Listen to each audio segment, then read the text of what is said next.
berisi muslihat-muslihat. Banyak sekali tipuan-tipuan. Tapi aku berkebalikan dari tukang sulap. Tukang sulap memberikan kepalsuan yang dibungkus dengan kebenaran. Sedangkan aku memberikan kebenaran yang dibungkus dengan samaran yang menyenangkan dari sebuah tipuan. Aku kembali dengan mengembalikan waktu. Aku adalah orang yang bercerita dalam sandiwara ini, tapi juga memegang peran. Peran-peran lainnya adalah ibuku Arini, kakakku Liswati, dan seorang tamu yang muncul di adegan akhir. Tamu ini merupakan peran yang paling realistis dalam cerita sandiwara ini, yang merupakan perwakilan dari dunia nyata di mana kami jadi nampak terasing. Ada peran kelima sesungguhnya. Dia hanya muncul melalui sebuah lukisan yang tergantung di dinding. Tolong ingat-ingat bahwa dia adalah ayah kami. Ayah kami yang telah pergi meninggalkan kami. Dia bekerja di kantor telepon. Berhenti dari pekerjaannya lalu pergi meninggalkan kota ini. Terakhir kali dia mengirimkan kabar lalu sebuah kartu pos bergambar Singapura. Hanya dengan tulisan salam, selamat tinggal. Ya, hanya 3 kata tanpa alamat. Adegan selanjutnya kira bisa menjelaskan segalanya.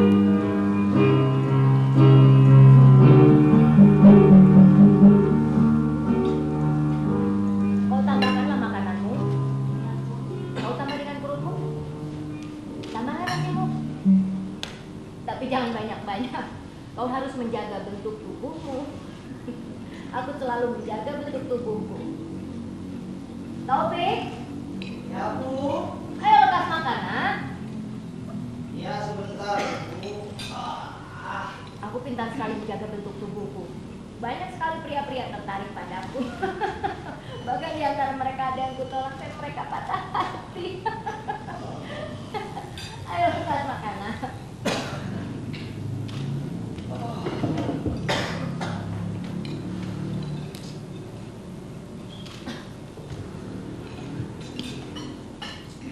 Aku pernah memakan masakan yang lebih enak daripada ini. Kau ambillah pelan-pelan, ha?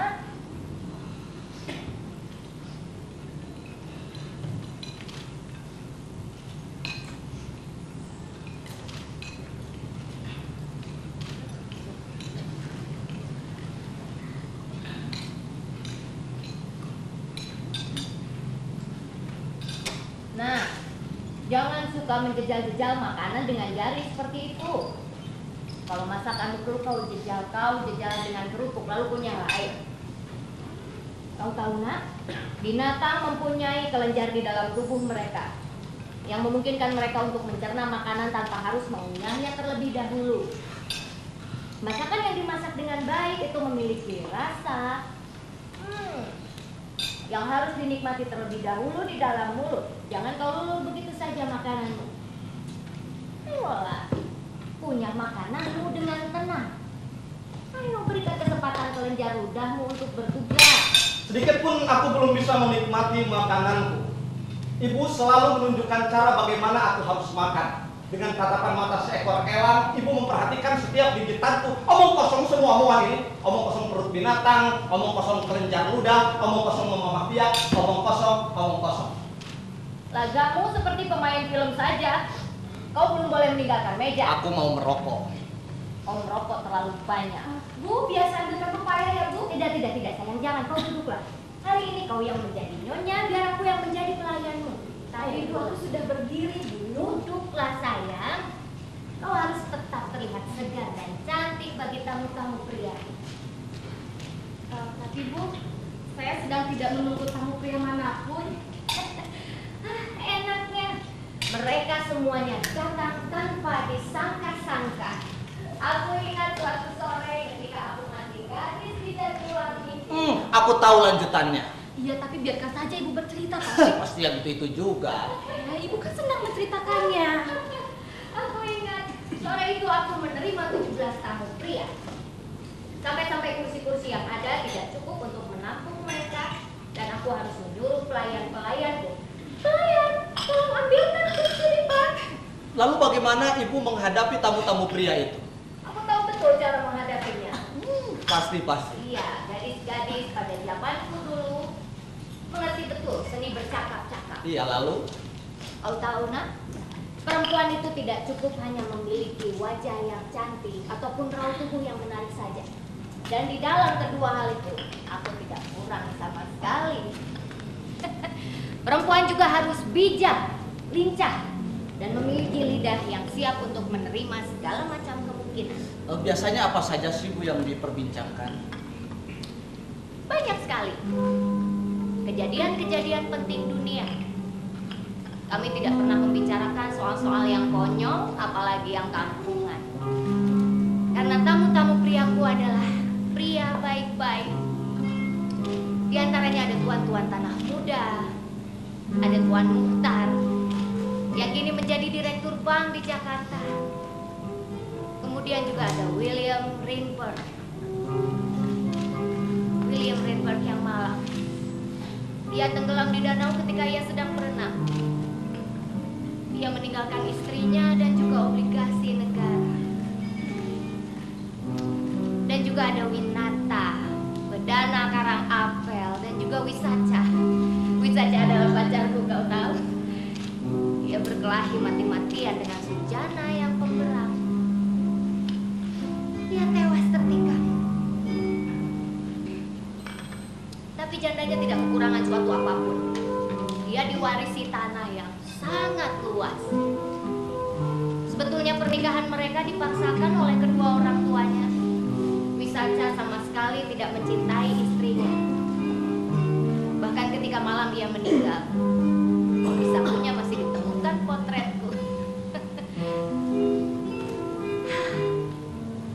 Dan ada juga seorang Raden Suryo Martonegoro. Dia gagah sekali. Dia pintar. Ialah pemuda idaman setiap gadis di Jatiwangi. Berapa banyak warisan untuk jandanya Bu? Dia tidak pernah menikah. Kau ini bicara seolah-olah semua bekas pacarku meninggal dunia semua. Iya, sebab yang pertama ku dengar masih hidup. Iya, tentu saja. Ia pergi ke luar negeri beberapa tahun. Kau tahu, orang-orang bilang semua yang ia jamah menjadi emas. Dan aku hampir menjadi Nyonya Suryo Martonegoro, kau tahu. Tapi aku lebih memilih ayah. Bu, biar saya saja yang bereskan meja ini. Tidak sayang, jangan. Tidak usah, biar aku saja. Kau duduklah di depan. Kau latihlah pelajaran mengetikmu, atau kau latihlah tenor. Nah, kira-kira berapa orang tamu pria yang akan datang ke sini? Saya kira ke satu pun, Bu. Ayolah, kau melucu. Kenapa tidak satu pun? Apa ada hujan, banjir, badai, atau topan atau apa? Bukan, Bu, bukan karena hujan, banjir, topan atau apa. Tapi saya tidak cukup menarik bagi kaum pria manapun. Tidak seperti ibu di Jatiwangi. Bu, ibu takut kalau saya menjadi perawan tua.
tidak jadi rapat hari ini? Tidak, aku tidak jadi pergi rapat. Aku tidak punya keberanian untuk pergi ke sana. Mencari lubang di dalam tanah, kemudian merangkak dan tinggal di sana selama-lamanya. Bu, kenapa dirobek, Bu? Kenapa? Kenapa? Kenapa umur kulit? Ibu kan tahu. Selama ini aku kira kau sudah dewasa, ternyata dugaanku keliru. Jangan memandangku begitu, Bu. Apa mau tulis? Apa jadinya? Laura, apa yang kau inginkan? Bu, ada apa, Bu? Katakan apa yang terjadi. Diamlah kamu, Piku. Katakan hidup ini. Ayolah, Bu, katakan apa yang terjadi. Kau tahu, sore tadi aku mampir ke sekolah untuk memberi kabar bahwa kau Salesma sekalian bertanya tentang kemajuanmu di sekolah. Oh, Ya. Oh. Aku perkenalkan diri sebagai ibu. Anehnya dia tidak kenal kau. Wiraatmaja katanya. Tidak ada siswa bernama Liswati Wiraatmaja terdaftar di sekolah ini. Aku yakinkan bahwa kau mulai mengikuti pelajaran sejak awal Januari lalu. Kemudian dia berkata, oh mungkin yang ibu maksud adalah gadis pemalu yang tidak pernah muncul lagi ke sekolah setelah beberapa kali pertemuan. Tidak, aku bilang. Anakku Liswati selalu masuk setiap kali ada pertemuan. Kemudian dia berkata maaf dan dia mengambil buku absensi dan melihat namamu hitam di atas putih tercantum di sana. Setiap kali pula kau tidak masuk sehingga mereka mengira bahwa kau sudah keluar. Aku masih yakinkan.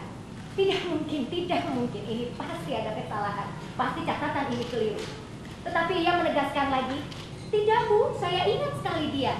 Tangannya selalu gemetar. Pertama kali kami memberikan dia tes kecepatan, ia sangat gugup. Ia sakit perut sampai kami harus mengantarkannya ke kamar mandi. Kami memberikan kartu pos tetapi tidak mendapatkan jawaban. Tentu kau yang menerimanya ketika aku masih di Jakarta. Seluruh harapanku untukmu hilang begitu saja. Harapanku untukmu hilang begitu saja. Kau mau apa? Kemana saja aku pergi selama ini? Pura-pura sekolah. berjalan-jalan, Bu. Bohong. Betul, Bu, saya hanya berjalan-jalan. Berjalan-jalan di musim hujan seperti ini. Sengaja kau cari penyakit dengan pakaian tipismu itu. Kemana kau pergi jalan-jalan? Kemana saja, Bu? Biasanya saya pergi ke tempat-tempat umum. Juga setelah kau pilek begitu? Ini yang terbaik, Bu. Saya tidak bisa kembali ke sekolah setelah saya muntah-muntah di hadapan orang banyak di lantai. Jadi untuk meyakinkan aku bahwa kau pergi ke sekolah, maka kau pergi ke taman. Dari pukul 8:30 pagi sampai pukul 12 siang, hujan-hujanan lagi. Tidak itu saja, Bu. Saya juga pergi ke tempat-tempat teduh supaya tidak kehujanan. Kemana? Saya pergi ke museum, Bu. Kadang-kadang saya pergi ke kebun binatang.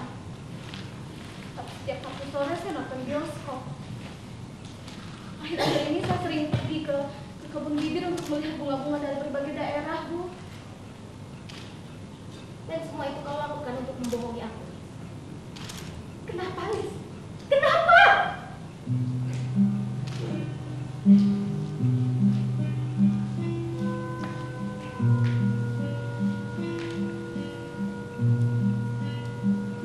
Saya tidak sanggup menghadapi semua ini, Bu.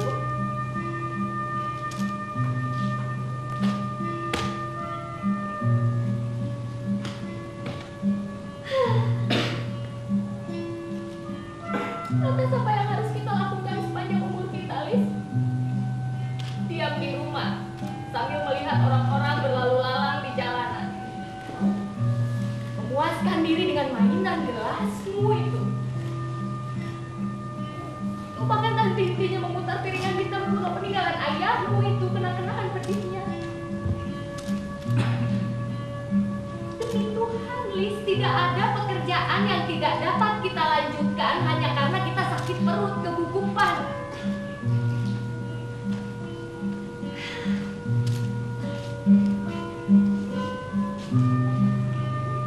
Apalagi yang tersisa selain hidup yang bergantung pada orang lain sepanjang hidup kita. Lis. Aku tahu apa yang terjadi dengan perempuan-perempuan yang tidak menikah dan tidak mempunyai satu pegangan. Aku sering melihat hal-hal demikian. Hal-hal yang patut dikasihani. Perawan-perawan tua hidup di bawah anugerah cemburu suami adik atau kakaknya, tersarup di dalam sebuah kamar sebesar perangkap tikus, didorong-dorong ipar yang satu untuk menjunjung ipar yang lainnya. Itukah hari esok yang kita rencanakan, Lis? Begitulah anakku tidak mempunyai jalan lain lagi. Jalan yang tidak begitu menyenangkan, bukan?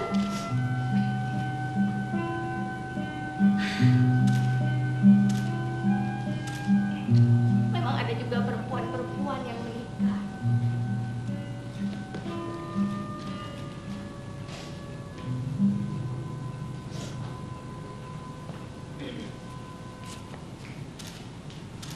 Nak,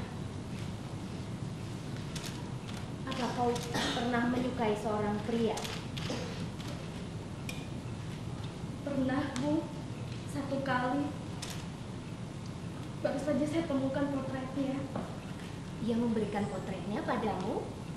Tidak, Bu. Saya menemukannya di majalah sekolahan.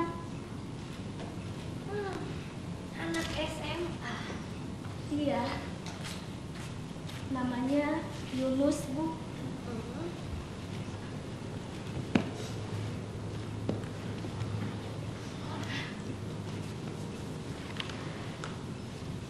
Ini dia, Bu, dalam bajak laut Andalas. Apa itu? Sebuah sandiwara yang dipentaskan oleh murid-murid kelas tertinggi. Suaranya bagus, Bu.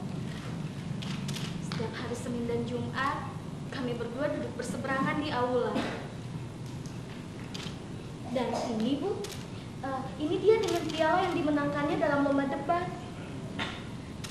Senyumannya besar ya, Bu. Pasti besar bakatnya. Dia memanggil saya Mawar Biru. Kenapa dia memanggilmu begitu? Ya karena dulu ketika saya sakit radang paru-paru dan kemudian kembali ke sekolah, dia bertanya pada saya, sakit apa? Dan kemudian saya jawab, radang paru-paru. Tapi entah mengapa, Bu, dia mengira saya menyebutkan Mawar Biru. Dan sejak saat itu, dia memanggil saya Mawar Biru, Bu. Pacarnya bernama Emma. Tapi saya kurang begitu kenal, Bu. Emma adalah gadis yang berpakaian paling mentereng di sekolah. Tapi saya rasa dia kurang begitu tulus, Bu.